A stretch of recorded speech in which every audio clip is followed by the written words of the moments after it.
The first man arrived in San Francisco with a shovel, a pickaxe, and a dream.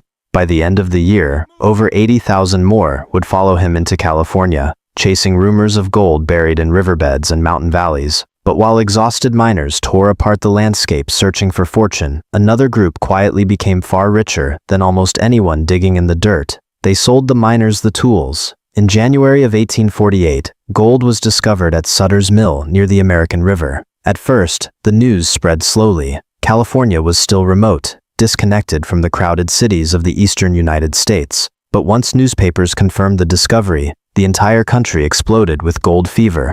Ships packed with fortune hunters flooded toward San Francisco Bay. Wagons crossed deadly deserts. Men abandoned farms, factories, and businesses almost overnight. Some even deserted military posts to join the rush westward. The journey itself killed thousands before they ever touched California soil. And when they finally arrived, most discovered the same brutal reality. Gold mining was chaos. Riverbanks became overcrowded camps of mud, smoke, disease, and desperation. Prices skyrocketed because almost nothing existed to support the sudden population boom. Eggs sold for ridiculous amounts. Basic tools became precious. Boots wore out within weeks. Shovels broke constantly against rocky ground. A single pan could decide whether a man ate that week. That's when merchants realized something important. The real money wasn't buried underground. It was standing right in front of them. While miners gambled everything on luck, suppliers earned guaranteed profits every single day. General stores appeared almost overnight, selling picks, pans, lanterns, rope, tents, boots, whiskey, and food at enormous markups. Some merchants charged whatever desperate miners were willing to pay.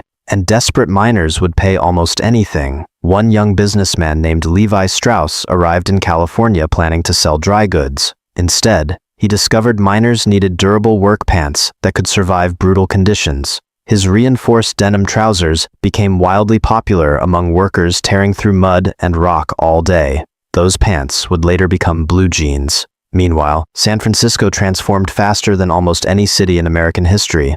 In just a few years, it exploded from a small settlement into a crowded economic powerhouse packed with warehouses, saloons, gambling halls, hotels, and supply companies. Abandoned ships filled the harbor because entire crews deserted to search for gold. Some vessels were even turned into floating prisons, restaurants, and storage buildings. But beneath the excitement, the gold rush also unleashed violence and destruction. Crime surged across mining camps. Indigenous communities were devastated as settlers invaded their lands. Forests disappeared. Rivers were poisoned by industrial mining operations. And for thousands of miners, the dream ended in failure. Many left California poorer than when they arrived, but the merchants rarely lost. Store owners, transport companies, bankers, and suppliers built steady fortunes from the endless flood of desperate prospectors. They didn't need luck. They didn't need to find gold. As long as people believed treasure waited in the hills, customers would keep coming. And that became the real engine of the gold rush. Not the gold itself,